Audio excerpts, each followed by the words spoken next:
Assalamualaikum warahmatullahi wabarakatuh. Bismillahirrahmanirrahim.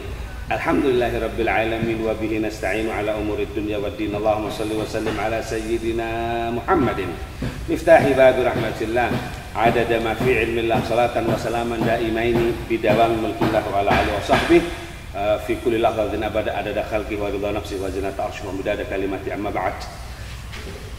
Ikhwanana muslimin fikri mania dimanapun anda berada, radhiyallahu anhu ankum yang semuanya mudah-mudahan diridhai oleh Allah Subhanahu wa taala. Ketika seseorang ingin rezekinya dilancarkan oleh Allah Subhanahu wa taala, ketika seseorang ingin menaruh aset, artinya menabung dan tabungan itu akan dilipat gandakan, maka ikuti ketika Allah Subhanahu wa taala berfirman ma'anfaqtum min khairin fahuwa yukhlifu, apapun yang kalian infakkan daripada kebaikan, pasti Allah akan mengganti daripada kebaikan-kebaikan tersebut. Dan ketahuilah, janji Allah Subhanahu wa taala tidak akan pernah meleset. Dan Allah Subhanahu wa taala berjanji orang yang bersedekah, apalagi untuk bangun masjid semacam ini atau untuk pesantren atau untuk kebaikan-kebaikan, maka Allah berjanji orang tersebut tidak akan meninggal dunia sebelum apa yang dia infakkan tadi akan diganti oleh Allah Subhanahu wa taala. Dan itu janji Allah Subhanahu wa taala. Karena itu orang yang bersedekah, kata Nabi sallallahu alaihi wasallam, man tasaddaqa faqad fakka lahya sab'ina syaitanan. Diungkapkan oleh Rasulullah sallallahu alaihi wasallam, barang siapa yang bersedekah berarti dia telah mencabut jenggot daripada 70 setan.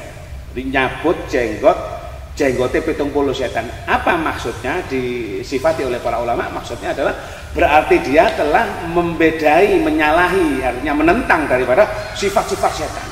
Ya apa sifat setan? Ketahuilah, setan itu kalau ada orang mau bersedekah, ini mencari ada 70 alasan. Ada setan yang melarang dia, jangan kamu nanti kalau sedekah kamu nanti malah tidak punya, jangan kamu lebih membutuhkan, jangan kamu lebih manfaat ini dan itu. Ditakut-takuti oleh setan 70 alasan sehingga orang tersebut enggan untuk bersedekah, malas. Padahal kalau dia mau bersedekah, justru dengan bersedekah dia ada harapan akan banyak kembaliannya yang diberikan oleh Allah Subhanahu wa taala kepada dia. Maka 70 setan ini satu di zaman Habib Ali bin Muhammad bin Husain Al-Habsyi. Ketika Habib Ali menyarai hadis tersebut, ada seseorang yang hadir di majelis Habib Ali menceritakan bahwa orang yang bersedekah berarti mencabut 70 jenggot setan. Begini pun. Setelah itu dia pulang tertarik. Kalau begitu saya harus investasi. Kalau saya kepingin kaya berarti saya harus banyak bersedekah. Kembaliannya lebih banyak. Dan tidak ada ceritanya orang yang ahli bersedekah tambah melarat, pasti tambah akan banyak hartanya. Sudah, setelah pulang dia mau bersedekah, mau membawa uang, dan istrinya berkata, mau dikemanakan suamiku? Ini harta, mau saya sedekahkan. Loh, kamu ini tidak mikir, ini kan mau hari raya, kita punya kebutuhan, masa kamu lalu mestinya kan, dan lain sebagainya. Akhirnya walhasil wurung sedekah gara-gara kena pengaruh daripada istrinya tadi. Akhirnya subhanallah, setelah itu dia ketemu dengan Habib Ali bin Muhammad bin Husain Al-Habsyi. Kemudian dia mengatakan, ya Habib Ali, aku setelah mendengar ceramahmu tentang siapa yang bersedekah berarti mencabut 70 jenggot setan, saya amalkan. Kemudian Habib Ali, ternyata di rumah saya ini sudah ada setan satu. Sudah ada setan satu, ini saja sudah tidak sanggup saya digembosi setan satu di rumah ini.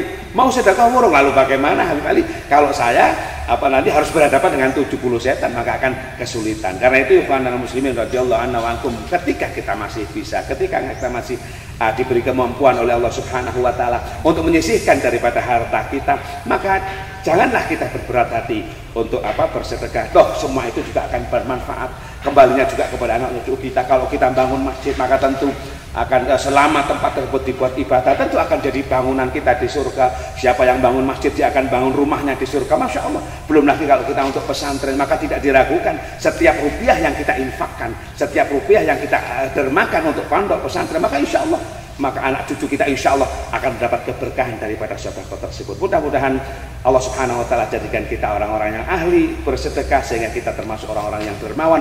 Dan dermawan tepatnya adalah dekat dengan surganya Allah Subhanahu wa taala, dekat dengan manusia, dan dekat dengan Allah Subhanahu wa taala. Wa tawallahu dana hudakum. Wassalamualaikum warahmatullahi wabarakatuh.